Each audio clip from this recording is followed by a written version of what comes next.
ছেড়ে দাও প্লিজ, আমার খুব কষ্ট হচ্ছে।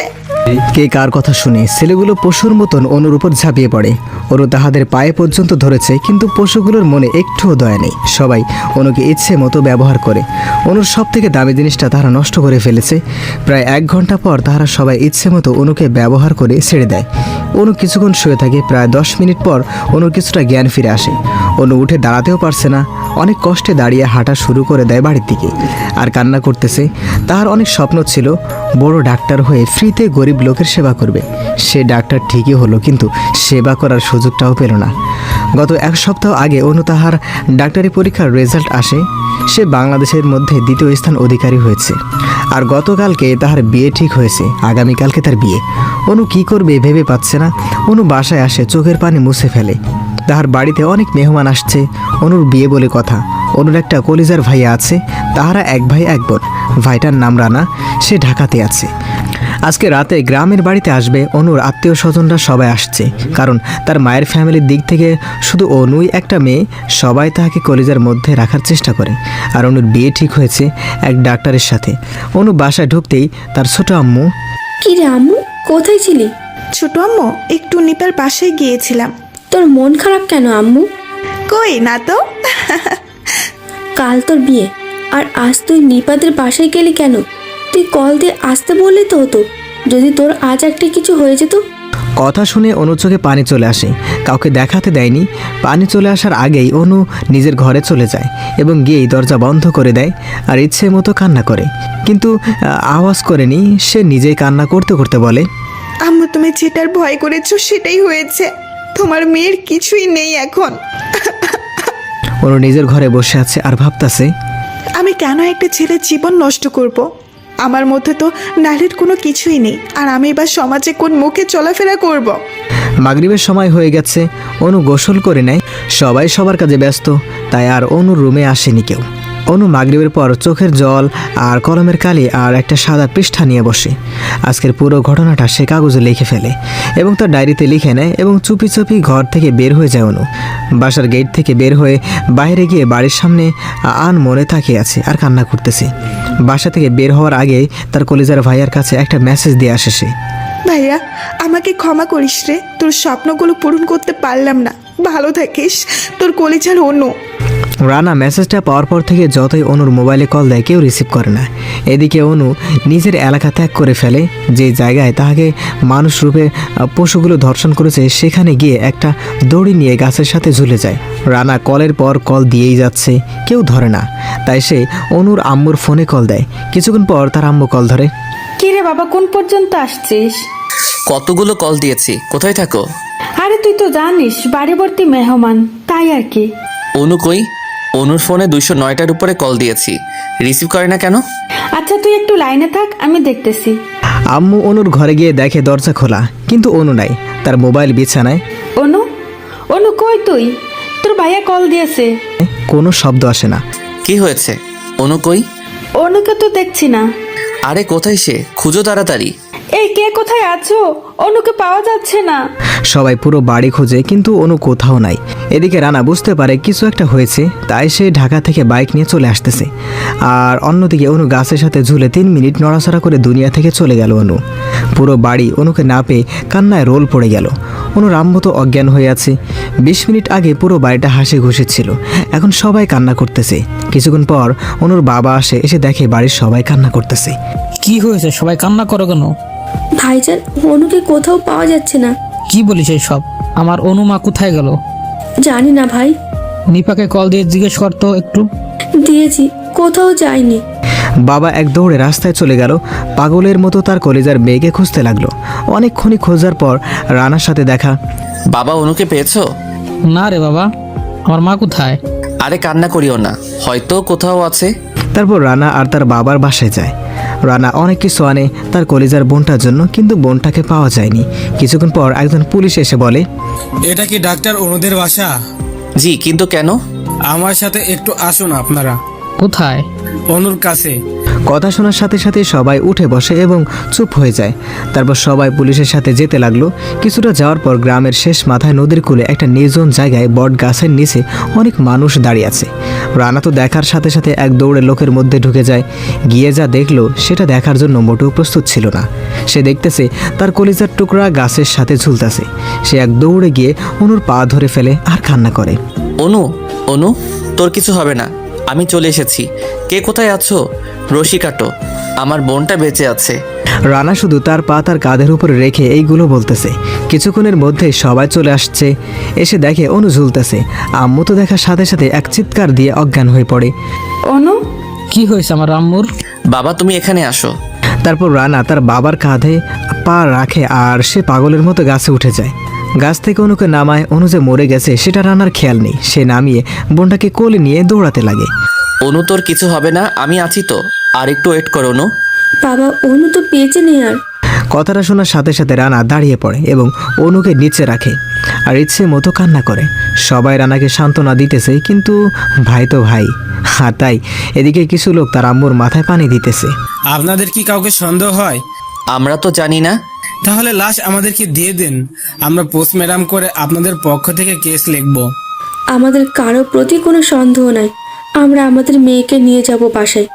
পরে কিন্তু কিছু হলে আমাদের বলতে পারবেন না। ছোট আম্মু না বলছে না? তারপর পুলিশ চলে যায় আর তাহারা অনুকে নিয়ে বাসায় চলে আসে। আশেপাশে সবাই সিসি করতেছে রানাদিনকে নিয়ে। সকালে ছেলেদের বাসা থেকে সবাই আসে। এসে ছেলে বলে, ছেলের নাম রাতুল। আপনাদের মেয়ের অন্য ছেলের সাথে সম্পর্ক ছিল, সেটা আগে আমাদের বলেননি কেন? প্লিজ ভাইয়া বিশ্বাস করো, আমার বোন এইসব করতো না। হয়েছে, আমরা সব বুঝি। প্লিজ ভাইয়া আমার বোনকে নিয়ে খারাপ কিছু বলিয়েন না প্লিজ। আজ তোমার বোন তোমাদের জন্য মরেছে। সে তার ভালোবাসার মানুষটিকে না পেয়ে আত্মহত্যা করেছে। রানা আর কিছু বলেনি। তার মাথা অনেক গরম হয়েছে। কিছু না বলে চলে যায়। সেখান থেকে প্রায় 2 ঘন্টার মধ্যে ওনকে কবরে রেখে আসে। সবাই তো কান্না করতে করতে শেষ। রানা আসার পর আবার রাতুল বলল, তোমার বোন কোন ছেলেকে ভালোবাসতো একটু বলবা? কথা বলার সাথে সাথে রানা রাতুলের শার্টের কলার চেপে ধরে। রানার চোখ দিয়ে যেন আগুন পড়তেছে। সবাই এসে রানাকে রাতুলের কাছ থেকে একটু দূরে সরিয়ে নেয়। এতক্ষণ কিছু বলিনি কারণ আমার বোনটা দুনিয়াতে ছিল। এখন আমার বোন নেই দুনিয়াতে, তাই তোকেও আমি চিনি না। আর অপরিচিত কেউ আমার বোনকে নিয়ে বাজে কথা বলবে, আমি চুপচাপ তা শুনবো? কখনোই না, এটা হতেই পারে না। চুপচাপ বেরিয়ে যা, তা না হলে তোকে আমি মেরে ফেলবো বলে দিলাম। তুই কাজটা ঠিক করিসনি, মনে রাখিস। এটা বলেই রাতুল চলে যায়। রানাকে সবাই কিছুটা বোঝায়, তাই রানা ভিতরে চলে যায়। অনুর রুমে গিয়ে সে কান্না করতেছে। অনুর প্রতিটা জিনিস হাতে নেয় আর কান্না করে। রানা অনেক কান্না করে। কিছুক্ষণ পর তার মেঝো খালামুনি এসে বলে, তুই এভাবে ভেঙে পড়লে হবে নাকি বল? কি করব বলো খালামণি, আমার কলিজাটা যে আমাকে ছেড়ে চলে গেছে অনেক দূরে। বাবা একটু রেস্ট নাও, যাও। লক্ষ্মী আব্বু না আমার। ওকে, আমি একটু শুয়ে থাকি। মিষ্টি, ওই মিষ্টি, জি আম্মু। তোর ভাইয়াকে একটু বিছানা ঠিক করে দেও, আর দেখো কিছু লাগবে কিনা। ওকে আম্মু, তোমরা যাও। তারপর সবাই চলে যায়। মিষ্টি হলো রানার বড় চাচার ছোট মেয়ে। অনেক সুন্দরী, নাম যেমন মিষ্টি সেও দেখতে মিষ্টি। সে রানা থেকে 2 বছরের ছোট। অনেক দুষ্ট একটা মেয়ে। জি জনাব, আপনি কষ্ট করে একটু শুয়ে পড়েন। আর কি লাগবে একটু বলেন। তুই আমাকে জনাব বলিস কেন? বড়দেরকে সম্মান দিয়ে কথা বলতে হয়। ও মা, তুই এটা বুঝলি কিভাবে? আমি এখন ছোট নয়, আমি সব বুঝি। তাই নাকি? ভালো, এখন যা, আমি ঘুমাবো এখন। আমি একটু হাত পা টিপে দিই। দরকার নেই, তুই কি আমার বউ নাকি যে তুই আমার হাত পা টিপে দিবি? কোথাও তো পারি। সর এখান থেকে। তারপর মিষ্টি চলে যায়। রানা শুয়ে পড়ে অনেক চেষ্টা করতেছে ঘুমানোর জন্য, কিন্তু বারবার অনুর কথাই মনে পড়ে। একদিন অনু বলে, শোন ভাইয়া, তোর জন্য একটা লাল টুকটুকে বোন আনবো। তাকে কোনো কাজ করতে দিব না, কেন? তাহলে তোর বউ কালো হয়ে যাবে। তাহলে আম্মুকে কে হেল্প করবে? আমি বিয়ে বসবো, ঘরে জামাই কাছে আমি সব সময় আম্মুকে হেল্প করব আর গরিবদেরকে বিনামূল্যে চিকিৎসা দিব। আগে তোর জন্য একটা মিষ্টি ছেলে খুঁজে বের করি, তারপর না হয় আমার চিন্তা। না ভাইয়া, আগে তুই, তারপর আমি। আচ্ছা অনু, তুই কি কাউকে পছন্দ করিস? আরে না ভাইয়া, আমি যদি কাউকে পছন্দ করি তাহলে তার সাথে ভাগিয়া যাইতে। আর আমি যদি ভাগিয়া যাই তাহলে তোকে আর আব্বু আম্মুকে মানুষ খারাপ বলবে, আর আমি চাই না তোদেরকে কেউ খারাপ বলুক। আয় বুকে আয়, তোর মতো বোন যেন সবার ঘরে এক একটা হয়। কিন্তু আমি তো এটা চাই না। কেন? তাহলে আমি রুগী পাবো কোথায়? আর তখন তো আমি এত ভালোবাসা পাবো না। আরে পাগলি, রোগীর অভাব আছে নাকি? তাই তো, রানা কথাগুলো ভাবতে ভাবতে ঘুমিয়ে পড়ে। কিছুক্ষণ পর রানার ঘুম ভেঙে যায়। সে উঠে বসে হঠাৎ কে যেন বলল, কি রে, তুই ঘুমাসনি? না আম্মু, ঘুম আসছে না তো। তুমি ঘুমাওনি কেন? ঘুম আসে না রে বাবা। অনু মারা যাওয়ার আগে আমি বকা দিয়েছি। মেয়েটা কিছু বলেনি বকা শুনে। কেন বকা দিয়েছো তুমি অনুকে? সে সেই দিন অনেক দেরি করে বাসায় ফিরছে। কোথায় গিয়েছিল? সে নাকি নিপাদের বাসায় গিয়েছিল। কেন গিয়েছে সে সেখানে? নিপার সাথে দেখা করতে গিয়েছে। সে একা? তাহলে নিপা কিছু একটা জানে। মানে? সেই দিন কি হয়েছে? হয়তো, কিন্তু অনু এই কাজ তো করতে পারে না। তাহাকে মনে হয় কেউ জোর করে ফাঁসি দিয়েছে। কেউ বাসা থেকে নিতে আসলে তোমরা তো কাউকে না কাউকে দেখতে, তাই না? হয়তো কেউ এসেছে, আমরা ব্যস্ত থাকার কারণে দেখতে পাইনি। আচ্ছা, নিপা কোথায় আছে এখন? তার বাসায়। চলো আম্মু, আমরা তাহার বাসায় যাই। তুই কি পাগল? এখন রাত 2:30 বাজে। এত রাতে আমাদের মতো কে জাগ্রত থাকবে শুনি? আমরা তাহাকে ঘুম থেকে উঠাবো। সকালে যাব, এখন তুই ঘুমা। ঠিক আছে। তারপর তার আম্মু চলে যায়। রানা শুয়ে পড়ে, কিন্তু ঘুম আসছে না। শুধু অনুর সাথে কাটানো সময়গুলোর কথা মনে পড়তেছে। অনুর কথা ভাবতে ভাবতে সকাল হয়ে যায়। সকালে রানা কাউকে কিছু না বলে নিপাদের বাসায় চলে যায়। গিয়ে নিপাদের বাসায় নক করে। অনেকক্ষণ নক করার পর নিপা এসে দরজা খোলে, তাও ঘুম চোখে। দরজা খুলে দেখে রানা। ভাইয়া, আপনি এখানে? একটা কথা জানতে এসেছি আপনার কাছে। ভিতরে আসুন। তারপর রানা নিপাদের বাসায় গিয়ে বসে। নিপাকে রানা জিজ্ঞেস করে, আচ্ছা, অনু কি কাউকে পছন্দ করতো? কি বলেন ভাইয়া এসব? অনু তো প্রেম ভালোবাসা এসব ঘৃণা করতো। আচ্ছা, অনুর কি কোনো শত্রু ছিল? না, অনু তো কারোর সাথে কথা বলতো না আমাদেরকে ছাড়া। আচ্ছা, অনু কি জন্য ফাঁস দিয়েছে আপনি জানেন? আরে আমাকে বললে আমি কি ফাঁস দিতে দিতাম? কিন্তু ফাঁস যেই দিন দিয়েছে সেই দিন সন্ধ্যার আগে নাকি আপনাদের বাসায় এসেছে। কই না তো, অনু তো আজ থেকে 3 দিন আমাদের বাসায় আসেনি। কিন্তু সে তো বাসা থেকে আসতো আপনার বাসার কথা বলে। কিন্তু আমি তো জানি না। গত কয়েকদিন যাবৎ অনুকে কিছু একটা নিয়ে খুব চিন্তিত দেখাচ্ছে। আমি জানতে চেয়েছি কিন্তু বলেনি।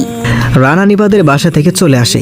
একটা নির্জন স্থানে গিয়ে বসে বসে কান্না করতেছে আর নিজে নিজে বলতেছে, অনু, আমি কি তোর মৃত্যুর কারণ জানতে পারবো না জীবনেও? অনেকক্ষণ কান্না করার পর রানা বাসায় চলে যায়। আম্মু এসে বলে, কি রে বাবা, কোনো খবর পেয়েছিস? না আম্মু।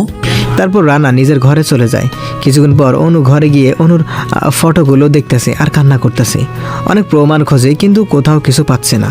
হঠাৎ অনুর ডায়েরির কথা মনে পড়ে যে অনুর সব কথা সে তো তার ডায়েরিতে রাখে। ডায়েরি খুঁজতে খুঁজতে পাগল হয়ে যায়, কিন্তু ডায়েরি কোথাও পাচ্ছে না। আম্মু, ও আম্মু, কে রে, চিৎকার করস কেন? অনুর ডায়েরিটা কই? তার রুমে আছে তো দেখ। কই, পাচ্ছি না তো। তুই ওই দিন কল দিয়েছিস, তখন তো আমি টেবিলে দেখেছিলাম। তাহলে এখন কোথায় সেটা? মিষ্টি, ওই মিষ্টি, ভাইয়া বলো। তুই অনুর ডায়েরি নিয়েছিস? না ভাইয়া। তারপর রানা নিজের রুমে চলে যায়। গিয়ে অনুর মোবাইলটা দিয়ে তার ফেসবুকে ঢোকে, কিন্তু দেখে কোনো ছেলে ফ্রেন্ড নাই অনুর। অনুর মেসেঞ্জারে একটা মেসেজ দিয়েছে যে, অনু, বিপ্লব ভাইয়া একটা মেয়েকে আজকে কলেজে ধর্ষণ করেছে। আমার কাছে ভিডিও আছে, ভিডিওটা তোর কাছে রেখে দে। সে আমায় সন্দেহ করে আমার মোবাইল চেক করতে পারে, তাই তুই রেখে দে। শুধু এই SMS-টা অনুর মোবাইলে কে যেন পাঠাইছে। যে আইডি থেকে পাঠাইছে সে আইডি থেকে অনুকে ব্লক করে রেখেছে। প্রোফাইল পিকও দেখা যায় না আর নামটাও দেখা যায় না। সাথে সাথে রানা অনুকে কল দেয়। আপু, বিপ্লব। কেন? আর বিপ্লব ভাইয়াকে আপনি কিভাবে চিনেন? প্লিজ বলেন বিপ্লবকে। বিপ্লব হলো আমাদের ক্লাসের সব থেকে বাজে বখাটে চরিত্রহীন বেয়াদব গুন্ডা একটা ছেলে। সে এখনো কি সেই কলেজে পড়াশোনা করে? আছে। ও আচ্ছা, আমার মনে অনুর মৃত্যুর সাথে বিপ্লবের কোনো রকম হাত আছে। বিপ্লব তো লোক ভালো না, তাই হতেও পারে, কিন্তু তার ব্যাপারে কোনো পুলিশ কেস লেখে না প্রমাণ ছাড়া, আর সে কোনো কাজ করলে প্রমাণ রাখে না। কেন কেস লিখে না? সে হলো এমপির ছেলে। ও আচ্ছা, এই ব্যাপার। এটা বলে রানা কল কেটে দিল। রানা তার আম্মুর কাছে গিয়ে বলল, আম্মু, আমি অনুর কলেজে ভর্তি হব। কেন? দেশ থেকে মানুষ নামে কিছু ভাইরাস আছে, তা মুক্ত করতে হবে। তুমি শুধু দোয়া করো। সন্তানের জন্য মা দোয়া করা লাগে না, সন্তানের জন্য মায়ের দোয়া সব সময় থাকে অন্তরে। পরের দিন সকালে রানা পিছনে সব ভুলে গিয়েছে। শুধু তার একটাই চিন্তা, অনুর খুড়িকে বের করবে। রানা একটা বাইক নিয়ে কলেজে যায়। রানা দেখতে অনেক সুন্দর, বাকি পরিচয় পরে দেব। রানা বাইক থেকে নেমে হাঁটা শুরু করে। হঠাৎ একটা মেয়ের সাথে ধাক্কা খায়। মেয়েটির হাত থেকে সবগুলো বই পড়ে যায়। রানা চোখ থেকে সানগ্লাসটা খুলে ফেলে। মেয়েটার পা থেকে তাকানো শুরু করে। পাগুলো অনেক সুন্দর, হলুদ একটা জামা পরেছে মেয়েটা। রানা আস্তে আস্তে মেয়েটার চেহারার দিকে তাকায়। রানা মেয়েটার চেহারা দেখে তো ফিদা। মেয়েটা শ্যামলা কিন্তু মায়াবী বুক, চেহারাটা টমেটোর মতো গোল, ঠোঁটে একটা তিল আর ঠোঁটগুলো চিকন চিকন। ওয়াও, খুব সুন্দর। রানা জীবনও এমন মেয়ে দেখেনি। রানা মেয়েটির বইগুলো উঠিয়ে দিয়ে বলে, সরি আপু। মেয়েটি চুপচাপ চলে যেতে লাগলো। এই যে আপু, নামটা কি জানতে পারি? পাশ থেকে মেয়েটির বান্ধবী এসে বলে, কলি। রানা নামটা শুনে তো আরো ফিদা। ওয়াও, কি সুন্দর নাম, ফুলের কলির মতোই সুন্দর। ফুলের কলি যেমন সুন্দর থাকে ঠিক তেমনই মেয়েটাও। তারপর কলি আর তার বান্ধবীরা চলে যায়। রানা তাদের পিছু পিছু যায়। রানা ক্লাসে গিয়ে বসে। হঠাৎ খেয়াল করে দেখে কলিও একই ক্লাসে পড়ে। রানা কলির দিকে আনমনে তাকিয়ে আছে, আর কলি তার বান্ধবীদের সাথে বসে বসে দুষ্টামি করতেছে। কিছুক্ষণ পর স্যার আসলে। স্যার ক্লাস শেষ করে চলে যায়। হঠাৎ রানা নিপাকে দেখে, নিপাও রানাকে দেখে। ভাইয়া, আপনি এখানে? কথাটা নিপা উচ্চ আওয়াজে বলে, যার কারণে সবাই রানার দিকে তাকায়। কলিও রানার দিকে তাকায়। রানা এটা দেখে নিপার হাত ধরে নিপাকে নিয়ে ক্লাস থেকে বের হয়ে যায়। নিপা নিস্তব্ধ হয়ে আছে, কারণ রানা তার হাত ধরে ক্লাস থেকে টানতে টানতে নিয়ে যাচ্ছে। এদিকে ক্লাসে সবাই হা করে তাকিয়ে আছে, কি হইতেছে কেউ বুঝতে পারতেছে না। রানা নিপাকে কলেজের পিছনে একটা পার্কে নিয়ে গেছে। প্লিজ আমার পরিচয়টা কাউকে দিয়েন না প্লিজ। কিন্তু আপনার তো পড়ালেখা শেষ, তাহলে আবার কেন পড়তেছেন? আমি আমার বোনের মৃত্যুর কারণ খুঁজতে এসেছি। ওহ, একটা সত্ত্বে কাউকে বলবো না। বলুন কি শর্ত? আমরা বন্ধু আজ থেকে। তুমি কি রাজি? আচ্ছা ঠিক আছে। আমাকে তুমি করে বলতে হবে। জি ঠিক আছে। এমন সময় কিছু পোলাপাইন আসে রানার আর নিপার কাছে। একটা ছেলে হঠাৎ রানার জামার কলার ধরে বলে, এটা প্রেম করার জায়গা না, এখানে পড়ালেখা চলবে। ভাই কলারটা ছেড়ে কথা বলুন। তুই কে রে আমাকে আদেশ করতেছস? আপনি কে ভাই যে আপনাকে আদেশ করা যাবে না? আমি বিপ্লব, আর তুই আজকেই মনে হয় কলেজে এসেছিস, তাই কিছু জানিস না। প্লিজ ভাইয়া, ওনাকে ছেড়ে দিন। উনি আমার বন্ধু, আর আমরা প্রেম করছি না। সুন্দরী, তুমি কথা বলিও না, আমি তো দুর্বল হয়ে যাব তোমার কথার প্রতি। কলারটা ছেড়ে দিলে ভালো হতো ভাইয়া। বেশি তাড়া আছে মনে হয়। সেটা আমার ব্যক্তিগত বিষয়। আজ পর্যন্ত কোনো স্যারও আমার সাথে আমার মুখের উপর কথা বলেনি, আর আজকে তুই কথা বলিস? তোর সাহস তো কম না। সাহসের কি দেখেছেন? বিপ্লব রানার কথা শুনে রানাকে একটা লাথি মারে। রানা গিয়ে কলেজের মাঠে পড়ে। নিপা তো বিপ্লবের পায়ে পর্যন্ত ধরে, কিন্তু কোনো কাজ হয়নি। কলেজের সবাই মাঠে চলে আসে। সবাই রানার কাছে চলে আসে। সবাই মুখে মুখে বলা বলি করতেছে যে ছেলেটা আজকে এসেছে আর আজকে ছেলেটাকে মারতেছে। নিপা আবারও বিপ্লবের কাছে হাত জোর করে, কিন্তু বিপ্লব এবার অনেক রেগে যায়। তাই নিপার চুলের গোছায় হাত দেয়। নিপা চিৎকার দিয়ে ওঠে। রানা এটা দেখে লাফ দিয়ে উঠে পড়ে। উঠেই মারামারি শুরু করে দেয়। সবাই তো মহা খুশি যে বিপ্লবকে মারার মতো কেউ একজন এসেছে। কলি আর মারিয়া তো অনেক খুশি। রানা বিপ্লবকে ইচ্ছে মতো মারে। কিছুক্ষণ পর পুলিশ চলে আসে। পুলিশ এসে রানার সামনে বন্দুক ধরে। আমি তো দোষ করিনি। তুই একটা এমপি ছেলেকে মেরেছিস, এটা কি কোনো দোষ নয়? এই ছেলে মেয়েদের গায়ে হাত তুলেছে তাই? এত কথা আমরা শুনতে চাই না। তুই একজন এমপি ছেলেকে মেরেছিস, তাই তোকে আমরা নিয়ে যাব। এই কথা বলার সাথে সাথে রানা একজন সাধারণ পুলিশকে একটা ঘুষি মারে। নাক থেকে রক্ত পড়তেছে। এমন সময় রানাকে অ্যারেস্ট করে পুলিশ। কিন্তু আজকে ছাত্রছাত্রীরা খেপে যায়, তাই পুলিশ সামনে না এগিয়ে বিপ্লবকে নিয়ে চলে যায়। কিছুক্ষণ পর সবাই হাততালি দিয়ে রানাকে শুভেচ্ছা জানিয়েছে। কলি অনেক খুশি রানার ব্যবহার দেখে। হঠাৎ স্যার এসে বলল, তোমার নাম কি বাবা? স্যার আমার নাম রানা। তুমি কলেজে নতুন আসছো? জি স্যার, আজকে এসেছি। যে তুমি ওকে মেরেছো কেন? স্যার নিপা আমার পরিচিত আগে থেকে, আমরা বন্ধু, তাই একটু কথা বলতেছিলাম। এমনি ও এসে আমার কলার ধরে আর আমার গায়ে হাত তুলে। তুমি খুব ভালো কাজ করেছো।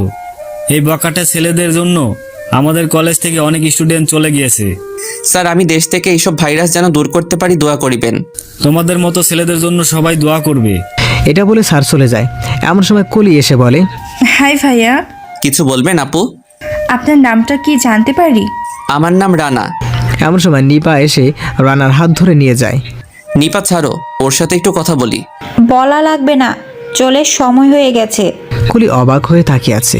তারপর সবাই সবার বাসায় চলে যায়। পরের দিন সকালে রানা ঘুমাচ্ছে। এমন সময় কে যেন রানার গায়ে এক জগ পানি ঢেলে দেয়। রানা উঠে বসে, তাকিয়ে দেখে মিষ্টি। তুই এখানে কেন? বড় আম্মু বলেছে আপনাকে জাগাতে, কিন্তু আপনি তো মহারাজার মতো শুধু নাক ডেকে ডেকে ঘুমাচ্ছেন। তাই বলে পানি ঢালবি? তো কি করব, এমন ভাবে নাক ডাকছো মনে হচ্ছে লঞ্চ চলতেছে। সর এখান থেকে, আমি তো জীবনেও নাক ডাকি না। চুরি চুরি করে কখনো কি শিকার করতে দেখেছেন জনাব? আমি আমার বাসায় যেমন মন চায় তেমন করে ঘুমাবো, তাতে তোর কি মিস এলিয়েন? কি আমি এলিয়েন? তো কি সকাল সকাল শুরু করেছেন আমার সাথে ঝগড়া? কে ঝগড়া করেছে শুনি? আমি তো শুধু আপনাকে জাগাইতেই আসছি, আর আমাকে আপনি এলিয়েন বলতেছেন? এলিয়েন থেকেও আপনি কম না, বুঝলেন? আপনার কপালে জীবনেও স্বামী জুটবে না, মনে রাখিয়েন মিস এলিয়েন। সেটা আপনাকে বলা লাগবে না মিস্টার উগান্ডা। উগান্ডা? এটা আবার কি নাম? আপনি একটা বজ্জাত রাক্ষস। তারপর কি? এক থাপ্পড় দিয়ে সবগুলো দাঁত ফেলে দিব, ফাজিল মাইয়া কোথাকার। কি আপনি আমার থাপ্পড় মারবেন? আম্মু গো, ও তোমার এই গুণধর ছেলে নাকি আমার মতো একটা নিষ্পাপ মেয়েকে থাপ্পড় মারবে? ও আম্মু গো, তোমরা কোথায় আছো গো আম্মু? এই চুপ কর, আমি তো তোর সাথে মজা করেছি। প্লিজ বোন, আম্মুকে ডাকিস না। চুপ করবো না আমি। আমার মতো একটা নিষ্পাপ মেয়েকে কেন তুমি মারবা বলেছো? আরে আমি তো শুধু মজা করেছি, আম্মুকে ডাকিস না প্লিজ। আমার পা ধরে ক্ষমা চাও, তাহলে আমি আম্মুকে বলবো না। কি? জীবনেও না? আমি তোর পা ধরবো ভাবলি কি করে? ও আম্মু গো। রানা এক দৌড় দিয়ে ওয়াশরুমে চলে যায়। গোসল শেষ করে রেডি হয়ে কলেজে যাবে, এমন সময় তার আম্মু ডাক দেয়। রানা, জি আম্মু। তুই নাকি মিষ্টিকে থাপ্পড় মেরেছিস? আল্লাহ গো, এটা কি তা নান্নেরা মনে একা পাইয়া? আমি যা জিজ্ঞেস করেছি উত্তর দে, এত ঢং করতে বলিনি। আম্মু আমি থাপ্পড় দেইনি, ও আমার গায়ে পানি ঢেলে দিয়েছে, তাই আমি বলেছি থাপ্পড় দিব। না বড় আম্মু, থাপ্পড় দিয়েছে ও আমায়। তখনই মিষ্টির আম্মু এসে মিষ্টির কান ধরে টান দেয় আর বলে, আমি তো তোকে চিনি, আমার ছেলেটাকে তুই সব সময় অপরাধ বানাস। আম্মু লাগছে তো, ছাড়ো। বড় আম্মু তুমি কিছু বলতেছো না কেন? আরে কি করস, ওকে ছেড়ে দে তুই। না, ছাড়বো না ওকে। আমি চলে যাই কলেজে। তারপর রানা কলেজে চলে যায়। কলেজের গেটে ঢোকার সাথে সাথে পুলিশ এসে রানাকে হাত কড়া লাগিয়ে নিয়ে যায়। রানার একটা কথাও শুনেনি পুলিশ। এটা মারিয়া দেখেছে, নিপাও দেখেছে। কিছুক্ষণ পর মারিয়া কলিকে কল দেয়। কি রে, কই তুই? বের হলাম মাত্র। কেন? রানা ভাইয়াকে পুলিশ ধরে নিয়ে গেছে। কেন? জানি না, রানা ভাইয়ার কোনো কথাই শোনেনি পুলিশ। আচ্ছা তুই থানায় আয়, আমি যাচ্ছি। ওকে। এদিকে পুলিশগুলো রানাকে নিয়ে থানায় ইচ্ছা মতো মারতে থাকে, আর চেয়ারে এমপি ও তার ছেলে বসে বসে তামাশা দেখতেছে। এমন সময় কলিও থানায় আসে, এসেই দেখে রানাকে মারতেছে। এই ইন্সপেক্টর থামুন, ওকে কি মেরে ফেলবেন নাকি? তারপর পুলিশ থেমে যায়। এমপি ও তার ছেলে কলির দিকে তাকায়। ও কি এমন অন্যায় করেছে যে আপনি তাহাকে এইভাবে মারতেছেন? ও এমপির ছেলেকে মারছে, তারপর পুলিশের গায়ে হাত তুলেছে। এমপির ছেলেকে কেন মেরেছে? সেটা আপনাকে কেন বলবো, আমি আপনাকে বলতে বাধ্য নই। একটা লোককে আপনি বিনা অপরাধে মারবেন, এটা কি আপনাদের আইন নাকি? আমি আপনার কাছে আইন শিখবো? আমি শিখাতে আসিনি, আমি জানতে এসেছি ওনাকে কেন গ্রেফতার করা হয়েছে এবং কেন ওনাকে এমন পশুর মতো মারা হচ্ছে। এই পুলিশ, তুমি যার কথা শুনে মারা বন্ধ করো কেন? মারো ওকে। ওর গায়ে আর একটা আঘাত লাগলে কি হবে এখানে সেটা কেউ কল্পনা করতে পারবে না। এই তুই কি করবি রে? তোর সাহস তো কম না, আমার বাবার সামনে তার মুখের উপর কথা বলিস। এটা বলে বিপ্লব কলির কাছে চলে আসে।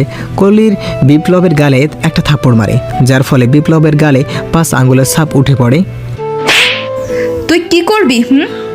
এই হাবিলদার, ওর সাহস তো কম না, ও আমার ছেলের গায়ে হাত তুলে। তোরও কি একটা খাইতে মন চায়নি? এই সবাই ওকে অ্যারেস্ট করো, লকআপে ঢোকাও। এমন সময় পুরো থানাতে কোথাও থেকে যেন শত শত পুলিশ চলে আসে। সবাই এসে চমকে ওঠে। কিছুক্ষণ পর পুলিশদের বস সিইউ বস চলে আসে, এসেই বলে, তোমাদেরকে সরকার টাকা দেয় এমপি মন্ত্রী মতো চলার জন্য না। জি না স্যার, কিন্তু স্যার। তুমি চুপ করো, আমি সব শুনছি কলে। স্যার, এই মাইয়া খুব বেয়াদব। চুপ করুন, আপনাদেরকে সরকার মাসের পর মাস বেতন দিচ্ছে জনগণের সেবা করার জন্য, কিন্তু আপনি তো তা করতেছেন না, বরং আপনি জনগণকে মেরে ফেলার সিদ্ধান্ত নিচ্ছেন। স্যার ওই ছেলে। আপনাকে চুপ করতে বলছি না? আপনি 5 মিনিটের মধ্যে সরকারি পোশাক সব খুলে জমা দিয়ে দিবেন, এবং আপনি আর জীবনেও পুলিশের চাকরি পাবেন না। প্লিজ স্যার, একটা সুযোগ দিন প্লিজ স্যার। নো, আপনার সব শুরু এখান থেকে। স্যার, ওনাকে কি ক্ষমা করা যায় না? আপনি আধা ঘন্টার মধ্যে চাকরির পদ থেকে বিদায় নেবেন, সকল কাজে সাইন করে দেবেন। আজ থেকে আপনাকে এমপি থেকে বাদ দেওয়া হয়েছে। আপনার দেশের সেবক হওয়ার যোগ্য নয়। এটা কি বলবেন আপনি? যা বলছি তাই। আর শোন, এটা হলো আমার মেয়ে কলি। সাবধান, আজ ওর কারণে তোদের চাকরি গেল। দ্বিতীয়বার যেন এমন ভুল আর না হয়, তখন কিন্তু জীবনটা চলে যেতে পারে। এই সিউ, তোর তো সাহস কম না? আমার বাবাকে তুই এমপির থেকে বাদ দিতেছস? এই দুটো পাগলকে ঘাট ধাক্কা দিয়ে বের করে দাও থানা থেকে। তোকে দেখে নিব। যা আমার সামনে থেকে। তারপর তাহারা চলে যায়। কলি তার বাবার কাছে এসে বলে, ধন্যবাদ বাবা। আম্মু, আমার একটা মিটিং আছে, আমি চলে যাচ্ছি, তুমি কলেজ চলে যেও। বাবা। Bye bye. কোনো সমস্যা হলে আমাকে কল দিও। বাবা। কলির আব্বু চলে যায়। এদিকে রানা লক আপ থেকে বের হয়ে দাঁড়ায়। দাঁড়াতে পারছে না, অনেক মেরেছে রানাকে তারা। নাক মুখ দিয়ে রক্ত পড়তেছে। হাঁটতে গিয়ে কলির সামনে পড়ে যায়। তখন কলি আর মারিয়া এসে রানাকে ধরে ফেলে। আমি যেতে পারবো, আপনারা আমার জন্য অনেক করেছেন। ধন্যবাদ আপনাকে ম্যাডাম। কে ম্যাডাম? এমন সময় নিপাও চলে আসে। কি হয়েছে তোমার রানা? আপনি ওনার কি হন? ও আমার বন্ধু। আচ্ছা, ওনাকে আমার গাড়িতে নিয়ে আসো, হাসপাতালে নিতে হবে। তারপর তাহারা রানাকে হাসপাতালে নিয়ে যায়। অনেক আঘাত করায় অনেক রক্ত বের হয়েছে, কিন্তু রক্ত কোথাও পাওয়া যাচ্ছে না। কিন্তু কলির রক্তের সাথে মিলে যায়, তাই কলি রক্ত দেয় রানাকে। ডাক্তার চিকিৎসা করতেছে। এমন সময় কলি নিপাকে জিজ্ঞেস করে, ওনার সাথে আপনার কতদিনের বন্ধুত্ব? কাল থেকেই বন্ধু। কেন? এমনি। আচ্ছা, ওনাকে আপনি আগে থেকে চেনেন? রানার বোন একজন আমাদের কলেজে পড়েছে। আমার 2 বছরের সিনিয়র ছিল, কিন্তু আমার বান্ধবী ছিল, সে ডাক্তারও হয়েছে। আচ্ছা, রানা তার বোনের কত বছরের ছোট? রানা তার বোন থেকে 3 বছরের বড়। বড়? তাও 3 বছরের? তাহলে কেন সে পড়ালেখায় এত পিছু? আসলে তার পড়ালেখা শেষ হয়েছে অনেক আগে। সে এখন পুলিশের চাকরির জন্য ইন্টারভিউ দিয়েছে, রেজাল্টও এখনও আসেনি। তাহলে সে আবার কলেজে পড়তেছে কেন? তারপর নিপা সবকিছু খুলে বলে। শোনার সাথে সাথে কলি একটু পিছু হয়ে যায়। কথাগুলো শোনার পর কলির মাথায় যেন আকাশ ভেঙে পড়ল।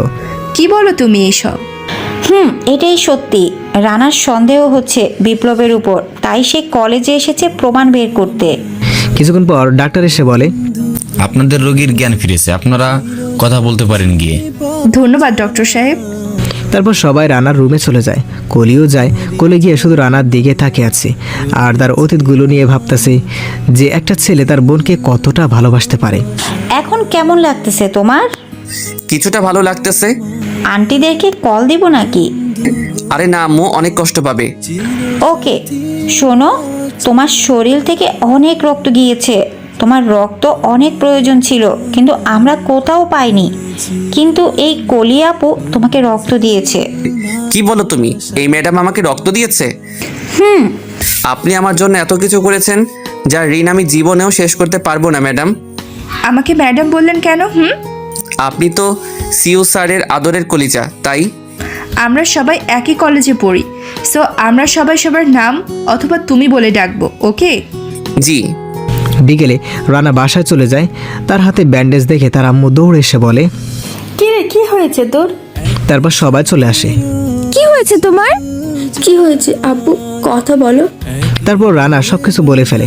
তার আম্মু তাকে জড়িয়ে ধরে খেতে দেয়। আমি অনুর মতো তোকে হারাতে চাই না বাবা, আমার এখন শুধু তুই আছিস বাবা। আরে ছেলেটা হাসপাতাল থেকে আসছে আর এমনি কান্নাকাটি শুরু করে দিলেন। মিষ্টি রানাকে তার ঘরে নিয়ে যায়। ওকে আম্মু। তারপর মিষ্টি রানাকে ধরে নিয়ে যাচ্ছে। মিষ্টির কাঁধে হাত রেখে রানা হাঁটছে। এমন সময় মিষ্টি বলে, পুলিশে কোন কোন জায়গায় মেরেছে ভাইয়া? মানে? মাথা থেকে পা পর্যন্ত সব জায়গায় মেরেছে। চুপ, আর একটা কথা বলবি না। আমি তো চুপই থাকি। আমার সাথে লাগতে এসেছে আর আজকে পুলিশ মামুর হাতে পিটানি খেলে। দাঁত পড়ে যাবে তোর। তোরগুলো তো আছি, নিয়ে নিব আমি। এমন সময় রানার ফোনে একটা কল আসে। রানার হাতে অনেক ব্যথা, তাই রানা রিসিভ করেনি। মিষ্টি রিসিভ করে স্পিকার অন করে দিয়েছে। হ্যালো, বাসায় গিয়েছো? মাত্র আসলাম। এখন শুয়ে পড়ো। আর রাতে কথা হবে। আচ্ছা। তারপর নিপা কল কেটে দিল। মিষ্টির মুখটা মলিন হয়ে গেল মুহূর্তের মধ্যেই। কিরে তোর আবার কি হলো? হাসি মুখটা এমন শয়তানের মতো করে আছিস কেন? কিছু না, মেয়েটা কি হয় তোর? আমার বন্ধু কেন? তুই একটা ছেলে, তোর মেয়ে বন্ধু কেন হবে? তো কি হয়েছে? মেয়ে বন্ধু তো থাকলে ভালো। হয়েছে, তুই থাক, আমি যাইতেছি। আমার একটু বিছানা ঠিক করে দে আর জুতাগুলো খুলে দে। ওই, তোর বান্ধবীকে বলতে পারিস না আমি তোর বউ নাকি যে আমায় আদেশ করিস? বাহ, পোড়া পোড়া গন্ধ আসছে কেন? মানে? কিছু না, যা তুই। তারপর মিষ্টি চলে যায় আর নিজে নিজে একা একা বক বক করে। দাঁড়াও চান্দু, মেয়ে বন্ধু তোমার ছাড়াবো আমি, শুধু একটু সুযোগ করে দাও। কিরে তুই একা একা কি বকবক করতেছস? বড় আম্মু, আমি রানা ভাইয়ের সাথে তার কলেজে পড়বো। কিন্তু কেন? তোরটা কি হয়েছে? আসলে আমার কলেজে কিছু বখাটে ছেলে আমায় খুব ডিস্টার্ব করে। কি বলিস এইসব? তুই রানাকে বলিসনি কেন? সে আমায় কয়দিন গিয়ে কলেজে বাঁচাবে শুনি। আচ্ছা, আমি তাহলে রানাকে বলে দেখি। তুমি বললে সে অবশ্যই মানবে। আচ্ছা, বলবো। তারপর মিষ্টি নিজের রুমে চলে যায়, গিয়ে নাচতে শুরু করে। ইচ্ছে মতো নাচে খুশিতে মিষ্টি। পরের দিন সকালে রানার ব্যথা কিছুটা সেরে গেছে, তাই সে কলেজে যাওয়ার জন্য প্রস্তুত হয়ে বের হতে যাবে। এমন সময় মিষ্টি রানার সামনে এসে দাঁড়ায়। কই যাস তুই? তোর সাথে তোর কলেজে যাব। হোয়াট? আজ থেকে মিষ্টিকে তোর কলেজে নিয়ে যাবি। ওর কলেজে কিছু বখাটে ওকে খুব ডিস্টার্ব করে। পারবো না আমি। কি বললি? কিছু না আম্মু, এই শাকচুনি চল। কি? আমি শাকচুনি? ঝগড়া না করে যাবি তো? সময় হয়ে যাচ্ছে তো। যাচ্ছি। তারপর কলেজে চলে যায়। মিষ্টি রানাকে জড়িয়ে ধরে বসে আছে। কলেজে ঢোকার সাথে সাথে নিপা চলে আসে। এই মেয়েটা কে? আমার কাজিন। না, আমি ওর বউ। কি? থাপ্পড় চিনোস ফাজিল মেয়ে কোথাকার? ঝগড়া করো কেন? চলো, ক্লাসের সময় হয়ে যাচ্ছে। চলো। রানা ক্লাসে ঢোকার সময় একটা মেয়ে পিছন থেকে এসে ডাক দিল। এই যে ভাইয়া, শুনুন প্লিজ। নিপা, মিষ্টি, রানা সবাই পিছনে তাকায়। বলেন। আপনার নাম কি? রানা? জি, কিন্তু কেন? অনু আপু আপনার বোন। অনুর নামটা শুনে রানার চোখে পানি চলে আসে। মিষ্টি, নিপা নিস্তব্ধ হয়ে গেল। এমন সময় কলি ও মারিয়া প্রাইভেট কার নিয়ে চলে আসে। কলি গাড়ি থেকে নেমে রানার কাছে চলে আসে। কিন্তু আপনি অনুকে কিভাবে চিনেন? আসলে অনু আর আমি বেস্ট ছিলাম। অনুকে ধর্ষণ করা হয়েছে, তাই অনু আত্মহত্যা করেছে। কথাটা শোনার সাথে সাথে রানার মাথায় যেন আকাশ ভেঙে পড়ল। সেম কলি, নীলা, মারিয়া ও নিপা, মিষ্টিরও একই অবস্থা হয়ে গেল। এমন সময় বিপ্লব ও তার দলবল নিয়ে কলেজে চলে আসে এবং গাড়িটা এসেই মেয়েটির কাছে দাঁড়ায়। রানা দৌড়ে গিয়ে মেয়েটির কাছে চলে আসে। আসার আগেই মেয়েটির গলায় ছুরি মেরে দেয় বিপ্লব। মেয়েটি শুয়ে পড়ে। মাটিতে রানা দাঁড়িয়ে যায়।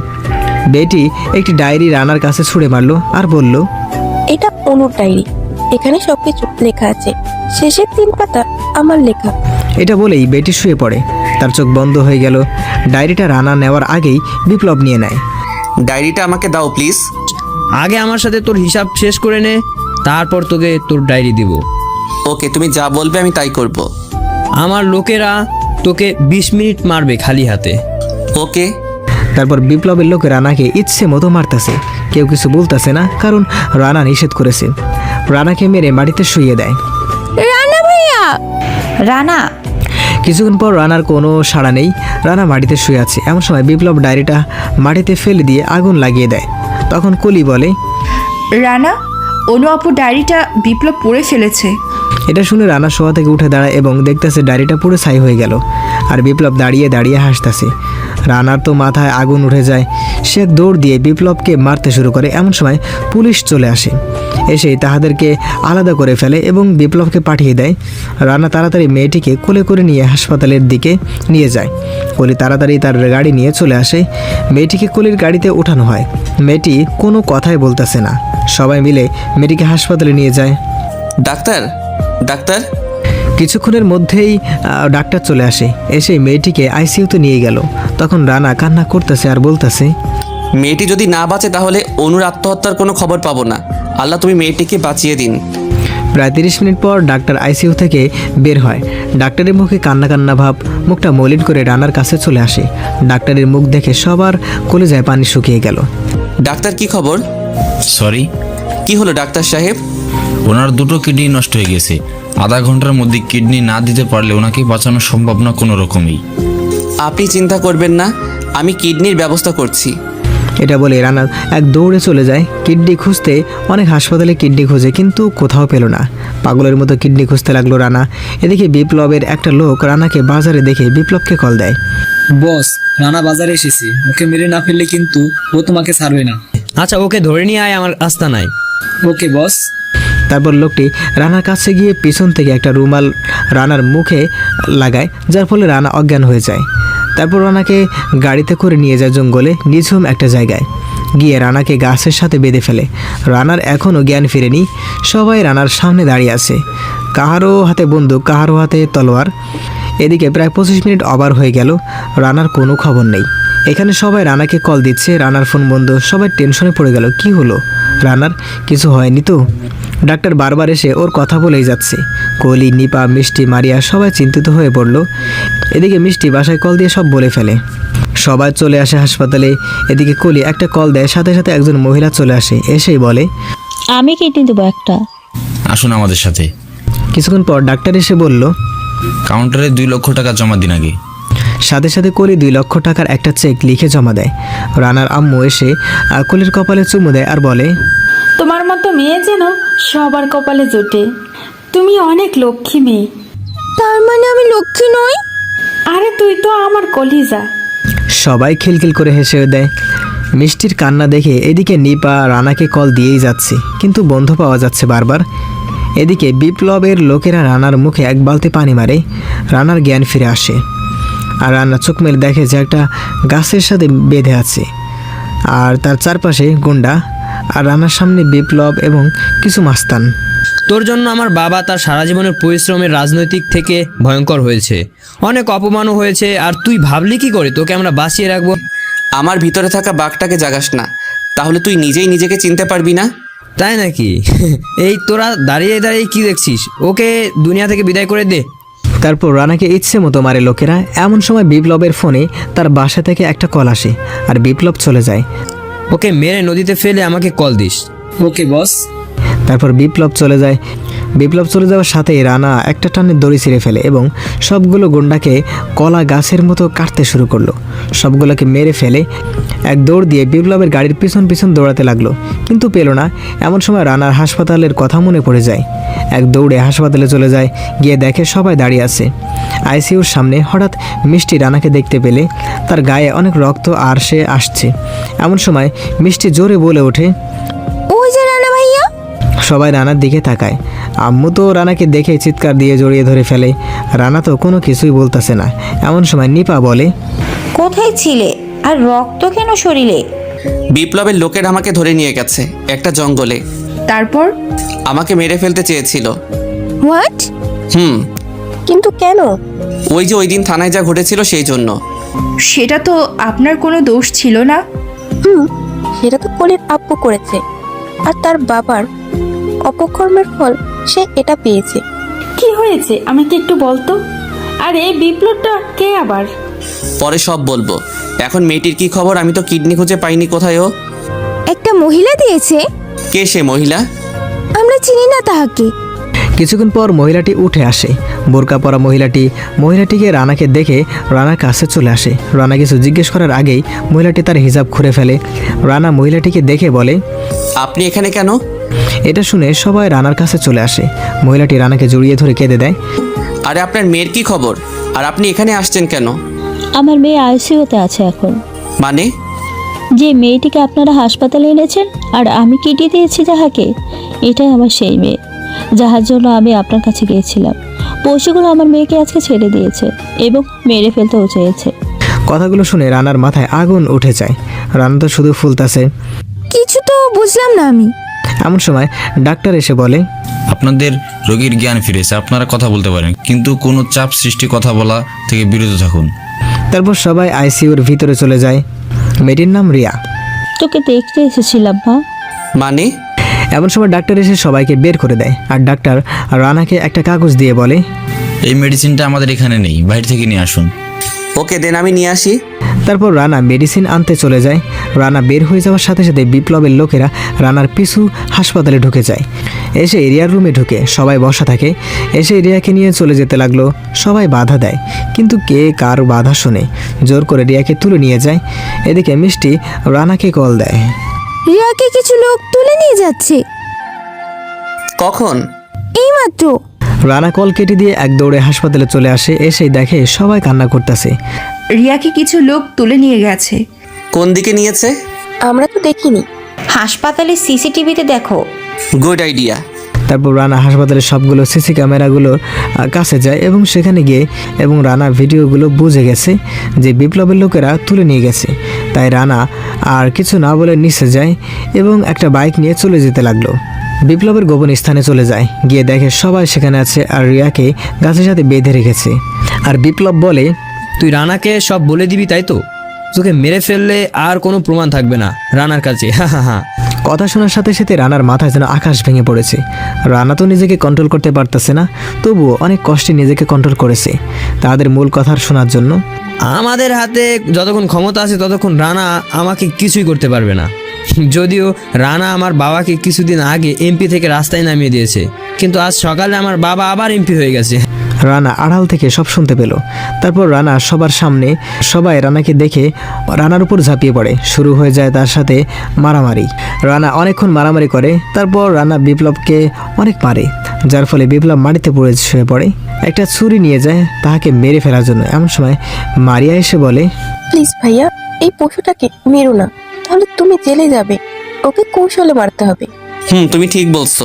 তারপর রানা সবাইকে নিয়ে বাসায় চলে যায়। এদিকে বিপ্লবকে পুলিশ এসে হাসপাতালে নিয়ে যায়। কিছুক্ষণ পর তার বাবা এমপি সাহেব আসে। আমার ছেলেকে এইভাবে কে মেরেছে? জানি না স্যার, আমরা ওকে জঙ্গলে পেয়েছি। কোন জঙ্গলে? চকরি জঙ্গলে। তোমরা সেখানে গেলে কেন? একটা নাম্বার থেকে কল আসে, আমাদেরকে বলে বিপ্লব সেখানে আহত অবস্থায় শুয়ে আছে। তাই আমরা সেখানে গিয়েছিলাম। গিয়ে দেখি সত্যি। আমার ছেলে এখন কই? আঘাত একটু বেশি হয়েছে, যার কারণে সে এখন কোমায় আছে। হট। জি স্যার, আগামী 2 থেকে 4 মাসের মধ্যে কোমা থেকে আসতে পারে বলে মনে হয় না। তারপর এমপি সাহেব তার বাসায় চলে যায়। তার মাথায় প্রচণ্ড আগুন। এদিকে রানা রিয়াকে জিজ্ঞেস করে, অনু আত্মহত্যা করেছে কেন? তাহলে শোনো, অতীত। একদিন অনু আর রিয়া কলেজের সামনে দাঁড়িয়ে আছে। এমন সময় বিপ্লব অনুদের কাছে আসে। কলেজে নতুন নাকি সুন্দরী? জি, কিন্তু কেন? তোমাকে আমার খুব ভালো লেগেছে, চলো না দুজনে একটু ছাদে যাই। আমি আপনার সাথে সাথে যাব কেন? তোমার থেকে একটু মজা নিব, বেশি না অল্প একটু। কি বলেন এইসব? আপনার ঘরে কি কোনো মেয়ে মানুষ নেই? এমন সময় স্যার চলে আসে আর তখন বিপ্লব তার লোকগুলোকে নিয়ে চলে যায়। আমি পুলিশকে সব জানাবো। পুলিশ তোর কথা বিশ্বাস করবে না প্রমাণ না থাকলে। প্রমাণ পাবো কই? আরে এই ছেলেকে আমি চিনি ভালো করে। 2 দিন নজরে রাখলে অনেক প্রমাণ পাওয়া যাবে। ওকে, তাহলে শুরু এখন থেকে। ওকে। তারপর তাহারা বাসায় চলে যায়। অনু বাসায় বসে বসে টিভি দেখতেছে আর রিয়া বিপ্লবকে ফলো করতে গিয়ে যা দেখলো। প্লিজ আমাকে ছেড়ে দাও। ছাড়বো তো তোকে, কিন্তু একটু মজা নিয়ে নিই। তারপর বিপ্লব সামিয়াকে ধর্ষণ করে ইচ্ছে মতো। ধর্ষণ করে তাহাকে মেরে ফেলে। তাহাকে মেরে জঙ্গলের ভিতরে মাটি চাপা দেয়। রিয়া সবগুলো ভিডিও করে ফেলে। বিপ্লবের লোকদের মধ্যে একজন রিয়াকে দেখে ফেলে, তাই সবাই রিয়াকে দৌড়াচ্ছে। রিয়া অনুকে কল দেয়। অনু, তোর ফোনে একটা ভিডিও পাঠাচ্ছি, তুই ওটা নিয়ে থানায় গেলে বিপ্লবকে পুলিশ অ্যারেস্ট করবে। তুই কোথায় যাচ্ছিস? আমাকে বিপ্লবের লোকেরা তাড়া করতেছে। বিপ্লব এইমাত্র একটা মেয়েকে ধর্ষণ করে মেরে ফেলে, তা আমি ভিডিও করেছি। আর শোন, তুই ভিডিওটা তোর গ্যালারিতে সেভ করে নিস, না হলে তোকে ধরে ফেলবে বিপ্লব। আর আমি তোকে কয়েকদিনের জন্য ব্লক করে রাখবো, ওকে? আচ্ছা ঠিক আছে, আর আমি ভিডিওটা আমার মেইলে সেভ করেও রাখতেছি, ওকে? গুড। কিছুক্ষণ পর রিয়াকে ধরে ফেলে বিপ্লব এর লোকেরা। ধরে রিয়াকে জঙ্গলে তাহাদের আস্তানা নিয়ে যায়। রিয়ার মোবাইল থেকে ভিডিওটা ডিলিট করে ফেলে আর রিয়াকে গাছের সাথে বেঁধে রাখে। এদিকে অনু পরের দিন বিকালে থানায় যায়। স্যার, বিপ্লব একটা মেয়েকে ধর্ষণ করে মেরে ফেলেছে। এমপি সাহেবের ছেলে বিপ্লব স্যার? জি। আপনি বললে আমি বিশ্বাস করব? আমি জানি আপনি করবেন না, তাই তো আমি প্রমাণ সহ নিয়ে আসছি। কই দেখি। তারপর অনু পুলিশকে ভিডিওটা দেখায়। পুলিশ তো দেখার সাথে সাথে অবস্থা খারাপ। আচ্ছা, আপনি এখন একটা দরখাস্ত করে যান, কালকে এসে কেস লিখিয়েন। আচ্ছা। অনু একটা দরখাস্ত লিখে চলে যায়। অনু চলে যাওয়ার পরই পুলিশ বিপ্লবকে কল দেয়। স্যার আপনি কালকে রাতে একটা মায়া থেকে মজা নিয়েছেন আর মেয়েটা মারা গেছে, সেই বিষয় ভিত্তি করে একটা সুন্দরী মায়া আপনার নামে কেস লিখতে আসছে। কি বলোস তুই এসব? জি স্যার, আমি কেস লিখিনি, বলেছি কালকে আসলে কেস লিখবো। আপনাকে না জানিয়ে কেস লিখবো কেন? কালকে বিকেলে আসবে সেই মেয়ে। ওকে ঠিক আছে। তারপর বিপ্লব রিয়ার কাছে যায়। তুই কাকে ভিডিও দিয়েছিস সত্যি করে বল। আমি কাউকে ভিডিও দেইনি।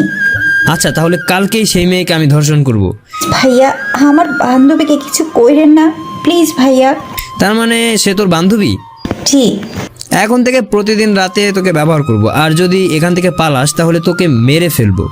পরের দিন সকালে বাড়িতে সবাই হই হুল্লোড় করতেছে, বিয়ে বাড়ি বলে কথা, কিন্তু অনু টেনশনে আছে কখন বিকেল হবে। তাই সে বিকেলে থানায় যায়। যাওয়ার পর, স্যার আমার কেসটা লিখুন, আমার তারা আছে। আমি এই কেস লিখবো না। কেন নেবেন না শুনি? আপনাদেরকে সরকার মাসে মাসে টাকা দেয় কি জন্য?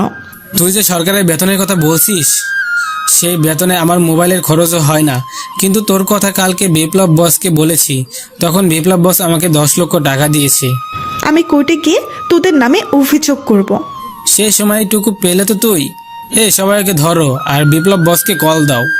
তখন অনু থানা থেকে পালিয়ে যায়। রাস্তায় থানাকে কল দেয়, কিন্তু সে ব্যস্ত থাকার কারণে কল রিসিভ করে না। কিছুটা যাওয়ার পর নির্জন একটা জায়গায় বিপ্লব ওর তার পোলাপান অনুর সামনে এসে দাঁড়ায়। অনু মোবাইলটা নিজের বুকের ভিতরে লুকিয়ে ফেলে। তোর সাহস আছে রে, তুই আমার নামে থানায় মামলা করতে গিয়েছিস? আমি আমার ভুল স্বীকার করছি, প্লিজ আমায় যেতে দাও। তুই তো যাবি, কিন্তু আমি যে তোকে একটু আদর করব তারপর যাবি। প্লিজ আমায় নষ্ট করো না, কাল আমার বিয়ে। আরে একটু করব। তারপর সবাই অনুর উপর ঝাঁপিয়ে পড়ে। অনুকে জোর করে তারা ধর্ষণ করে। কথাগুলো শুনে সবার চোখে পানি চলে আসে। আচ্ছা বিপ্লবের সাথে কিভাবে লড়া যায়? তুমি তার বাবার বিপক্ষে এমপিতে দাঁড়াও, তারপর দেখবে খেলা কাকে বলে। ঠিক বলছো, সামনে ভোট আসতেছে। তারপর যে যার মতো বাসায় চলে যায়। কোহলি নিজের বাসায় গিয়ে রানাকে নিয়ে ভাবতে থাকে। কোহলি তো রানার প্রেমে পড়ে গেল।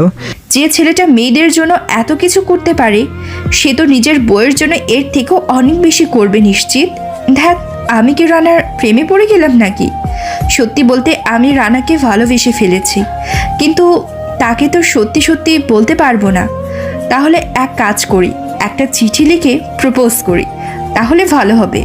তারপর আর কি, যা ভাবা তা শুরু। কোহলি একটা চিঠি লিখে ফেলে। চিঠির ভিতরে তার মনের সব কথা কবিতার মাধ্যমে তুলে ধরেছে। পরের দিন সকালে রানা কলেজে যায়, সাথে মিষ্টি ও নিপা। রানা ক্লাসে বই রেখে বাইরে আসে, এক রুমে বাতাস খেতে ওদেরকে বলে, কিন্তু রানা আসে কোহলি আসবে তা দেখতে। কিছুক্ষণ পর কোহলির গাড়ি চলে আসে। কোহলি আজকে শাড়ি পরে এসেছে। রানা তো কোহলিকে দেখে একদম হা হয়ে তাকিয়ে আছে। শুধু রানা নয়, সকল ছেলে হা করে তাকিয়ে আছে, কারণ কোহলি এতদিন সাজুগুজু না করে কলেজ আসতো, কিন্তু আজকে একটু সাজুগুজু করেছে। ঠোঁটে হালকা লিপস্টিক, মুখে হালকা মেকআপ, তারপর চোখে কাজল, হাতে নীল চুড়ি, নীল শাড়ি, নীল জুতা, সব কিছুতে মনে হচ্ছে একটা পরী এসেছে কলেজে। রানা হা করে তাকিয়ে আছে, তা দেখে কোহলি মুস্কি মুস্কি হাসতেছে। কোহলি রানার পাশ দিয়ে ক্লাসে চলে যায়, কিন্তু রানার কোনো খেয়াল নেই। কিছুক্ষণ পর মিষ্টি এসে দেখে রানা হা করে তাকিয়ে আছে। কি রে, ভূতে ধরছে নাকি তোকে? হ্যাঁ হ্যাঁ। পাগলের মতো হ্যাঁ হ্যাঁ করিস কেন? চুপ, এলিয়েন একটা। আমি কি করেছি? এলেন বলিস কেন? তো কি এলিয়েনের মতো উল্টাপাল্টা কথা বলস কেন? ঝগড়া করবি নাকি ক্লাসে যাবি? ওকে চলো। আজকে রানা গিয়ে জানালার পাশে বসে, কারণ জানালা দিয়ে কোহলিকে স্পষ্ট দেখা যাচ্ছে। রানা গিয়ে জানালার দিকে তাকিয়ে আছে, গালে হাত দিয়ে। সেটা আবার কোহলি টেরা চোখে দেখে আর নিজে নিজে হাসছে। স্যার ক্লাসে সবার পড়াশোনা এক এক করে সবাই হাসতেছে রানার কাণ্ড দেখে। মিষ্টি আর নিপা তো জ্বলে আগুন। স্যার জোরে দেয় এক ধমক। রানা, স্যার তোমাকে কি জিজ্ঞেস করেছি? স্যার আসলে হলো। চুপ, আয়নাতে কি দেখো? তখন স্যার আয়নার সামনে যায়। স্যারের যাইতে দেখে কোহলি ক্যামেরার সামনে থেকে সরে গেল। স্যার দেখে শুধু ছেলেদের দেখা যায়। আর আয়নায় একবার তাকালে ক্লাস থেকে বের করে দেব। তারপর স্যার ক্লাস করে চলে যায়। সবাই নাস্তা করে বের হয়। কি রে শয়তান, যাবি না? তোরা যা, আমি আসতেছি। ওকে, ক্যান্টিনে আয়। ওকে। এই কলি, চল আমরাও খেয়ে আসি। তুই যা, আমি আসছি। তারপর সবাই চলে যায়। পুরো ক্লাসে শুধু কোহলি আর রানা একে অপরের দিকে তাকায়। যখন দুজনের চোখে চোখ পড়ে, তখন দুজনে লজ্জায় মুখ সরিয়ে নেয়। কোহলি উঠে রানার কাছে যায় আর একটা কাগজ দিয়ে বলে, উত্তরের অপেক্ষায় থাকবো। তারপর কলি এক দৌড় দিয়ে চলে যায়। তারপর রানা কাগজটি খুলে এবং পড়া শুরু করে। প্রিয়তমা, কেমন আছো? আশা করি ভালোই আছো। আর আমার ভালোবাসার মানুষটি ভালো থাকুক, সেটা আমি সব সময় চাই। কিন্তু জানো, আমি ভালো নেই। আর কি জন্যে ভালো নেই? শুধু একটি কথা বলবো বলে। দীর্ঘদিন পর্যন্ত তোমার পেছনে পেছনে ঘুরতেছি, কিন্তু বলতে পারিনি। অনেকভাবে চেষ্টা করেছি, কিন্তু তারপরও কথাটি বলতে পারিনি। সেই কথাটা আজ আমার বুকের ভেতরে জমতে জমতে পাহাড় পরিমাণ উঁচু হয়ে গেছে। এই কথাটাকে আর ধরে রাখতে পারলাম না। আর এভাবে কতদিন কষ্ট সহ্য করব। তাই কথাটা আজ তোমাকে চিঠির মাধ্যমে জানালাম। আশা করি তুমি আমাকে ফিরিয়ে দিবে না। একটিবার কথা বললেও তো বলবে। আমি সত্যি করে বলছি, তোমাকে আমি অনেক অনেক বেশি ভালোবাসি। প্লিজ একবার তো আমাকে সুযোগ দিবে তোমাকে ভালোবাসার। আর না হয় পরীক্ষা করে দেখো আমি তোমাকে কতটুকু ভালোবাসি। আমি এখন মেঘ থেকে বৃষ্টির আশা করছি, যে মেঘ আমাকে বৃষ্টি দিতে পারবে। আমি এমন সাগর থেকে পানির আশা করছি, যে সাগর আমাকে পানি দিতে পারবে। আমি এমন গাছ থেকে ফলের আশা করছি, যে গাছ আমাকে ফল দিতে পারবে। আমি এমন একটি ছেলে থেকে ভালোবাসা আশা করছি, যে আমাকে সারা জীবন ভালোবাসা দিতে পারবে। মন আছে বলে আজ ভালোবাসার মানুষের খুব প্রয়োজন। স্বপ্ন আছে বলে আজ ভালোবাসার এত আয়োজন। একটি সুন্দর মনের দেখা পাবো বলে অপেক্ষায় আছে সারাক্ষণ। নাইস তোমার চেহারা, সুইট তোমার হাসি। সত্যি করে বলছি, আমি তোমায় ভালোবাসি। ইতি, তোমার উত্তরের অপেক্ষায়। চিঠিটা পড়া শেষ হওয়ার সাথে সাথে মিষ্টি এসে চিঠিটা নিয়ে যায়। মিষ্টি চিঠিটা পড়ার সাথে সাথে তার মনটা ভেঙে গেছে। তার মাথায় যেন আকাশ ভেঙে পড়ল। এটা কে দিল রে? কলি দিয়েছে। তুই কি তাহাকে ভালোবাসিস? জানি না, বাট তাহাকে আমার ভালো লাগে।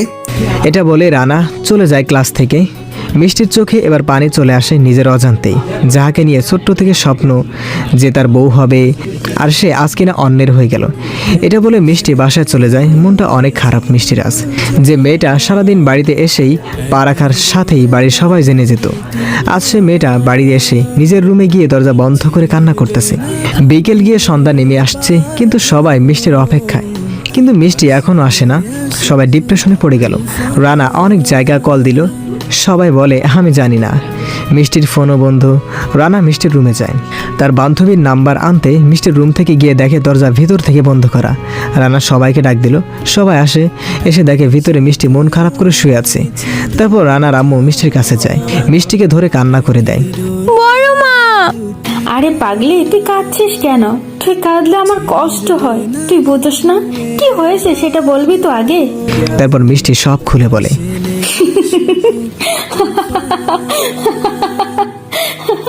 আমার মন ভেঙে গেল, আর তুমি হাসছো। আরে রানা তো শুধু তোর, বুঝলি, আর কারো নয়।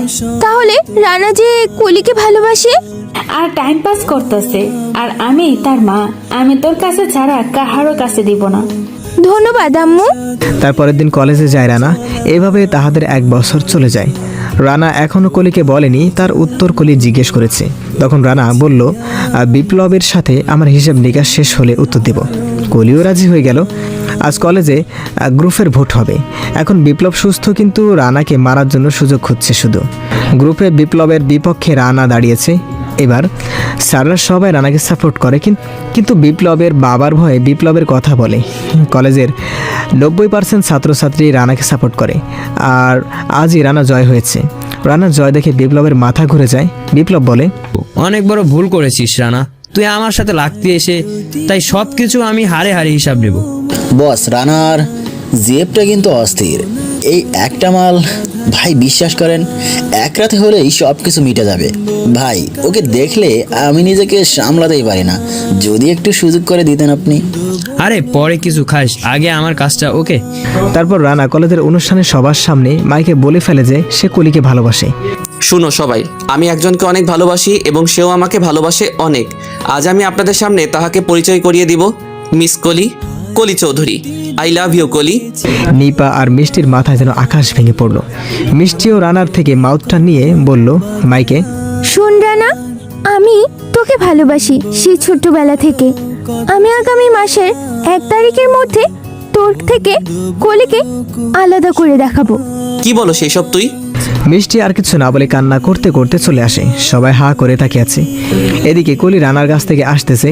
এমন সময় বিপ্লব ওর আর লোকেরা কলিকে ধরে নিয়ে যায়। রানা!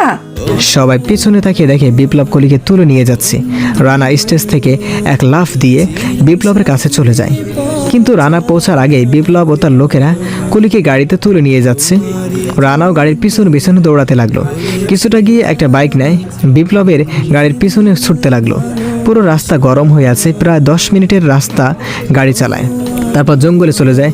রানা তাহাদেরকে হারিয়ে ফেলে, বাইক রেখে হাঁটতে থাকে। হঠাৎ কিছু লোক এসে রানাকে বেঁধে ফেলে, আর রানার সামনে বিপ্লব কলিকে ধরে দাঁড়িয়ে আছে। রানাকে ইচ্ছে মতো মারে বিপ্লবের লোকেরা। ওকে ছেড়ে দাও প্লিজ। একটা শর্তে ছাড়তে পারি আমি ওকে। বলো। আমাকে 20 মিনিট সময় দিবি। কি? এই ওকে মেরে ফেল। কলি রানার দিকে তাকিয়ে অসহায়ের মতো তাকিয়ে আছে। তারপর রাজি হয়ে যায় কলি। কলিকে রানার সামনে ধর্ষণ করে। বিপ্লব পরিকল্পনা নিয়েছে। কলির ওড়না খুলে ফেলে বিপ্লব। কলি তো কান্না করতে করতে শেষ। কলির পাজামারও ফিতা খুলে ফেলে। কলির জামাও খুলে জঙ্গলে ফেলে দিল। কলির গায়ে শুধু একটা নাম্বার আছে। এমন সময় রানার গায়ে এসে একটা পাখি বসে, যার কারণে রানার চোখ খুলে, এবং চোখ খুলেই যা দেখলো তার পুরো মাথায় আগুন ধরে উঠল। সে উঠেই তার পাশে একটা বড় তলোয়ার ছিল, তা দিয়ে বিপ্লবের মাথা দেহ থেকে আলাদা করে ফেলে। কলি চোখ খুলে দেখে বিপ্লবের মাথা ছাড়া দেহটা দেখেই কলি চিৎকার দিয়ে ওঠে। রানা তার গা থেকে শার্ট খুলে কলিকে পরতে দেয়। কলি পরে নেয়। তারপর রানা সবাইকে কলা গাছের মতো কাটতে শুরু করলো। 10 মিনিটের মধ্যে 30 জনের মাথা শরীর থেকে আলাদা করে নেয়। মাথা কোথায় গিয়ে পড়েছে তা কেউ জানে না। তারপর রানা চলে যায় হাসপাতালে। হাসপাতালে গিয়ে হালকা ব্যান্ডেজ করে আর মেডিসিন নেয়। তারপর কলিকে তার বাসার সামনে নিয়ে দিয়ে বলে, কলি আমাকে ভালোবাসো? অনেক ভালোবাসি। তাহলে কাল আমায় বিয়ে করবে? কাল? কালই। কাউকে জানাবো না। আমি তোমার জন্য কাজী অফিসের সামনে ঠিক সকাল 10টায় অপেক্ষা করব। তুমি চলে আসিও। ওকে, আসবো। তুমি থাকিও। এদিকে মিষ্টি বাসায় গিয়ে ব্যাগ গোছাতে শুরু করলো। কি রে, কোথায় যাবি? ব্যাগ গুছাস কেন? কি জিজ্ঞেস করেছি আমি? গ্রামে চলে যাব। কেন? এই শহরে আমি আর এক মুহূর্ত থাকতে পারবো না, তাহলে আমি মরে যাব। কি হয়েছে? কিছু হয়নি, তোমার ছেলেকে কলির সাথে বিয়ে দিয়ে দাও। মিষ্টি আর কিছু না বলে চলে গেল। বড় মা অনেক ডাকলো, কিন্তু মিষ্টি কোনো সাড়া দিল না। মিষ্টি কখনো গ্রামে একা যায়নি, সে শহরের রাস্তা ভালো করে চিনিও না। মিষ্টি গেট থেকে বের হতেই রানার সাথে দেখা। কি রে, তুই কোথায় যাস এই অটাইমে? মিষ্টি কোনো কথা না বলে চোখ মুছতে মুছতে চলে গেল। রানা অনেক ডাকে, কিন্তু সাড়া দেয় না। এদিকে রানা অনেক খুশি। আজ তার বোনের মৃত্যুর কারণ এর সব সমস্যার সমাধান করে ফেলেছে। রানা ভিতরে ঢুকতেই, মা, ও মা, একটা খুশির খবর আছে। তুমি কোথায়? কলিকে বিয়ে করবি, এটাই তো? না মা, এটা না। আমি নিপার ধর্ষণকারীকে মেরে ফেলছি। নিপার ধর্ষণকারীকে মেরে এখন তুই আমাকে মার। তোর মতো কোলাঙ্গারের মুখ আমি দেখতে চাই না। আমার একমাত্র অক্সিজেন মিষ্টি, সে আজ তোর ওই বেহাইয়া কলির জন্য বাড়ি থেকে চলে গেছে। আর শোন, আমাকে তুই বেঁচে রেখে আর কি করবি? আমাকে একটা বিষের বোতল এনে দে, আমি খেয়ে শুয়ে থাকি। আমার মিষ্টি মেয়েটা শহরের রাস্তা কিছুই চেনে না, আর মিষ্টিকে ছাড়া আমি বাঁচবো না। রানা এক দৌড়ে নিচে চলে যায়, কিন্তু মিষ্টিকে দেখতে পেল না। আর অনেক খুঁজতে থাকে, কিন্তু পেল না। শেষ পর্যন্ত লঞ্চ ঘাটে চলে গেল, কিন্তু তাও পেল না। লঞ্চে উঠে মিষ্টিকে খুঁজতে, তখন লঞ্চ ছেড়ে দিল।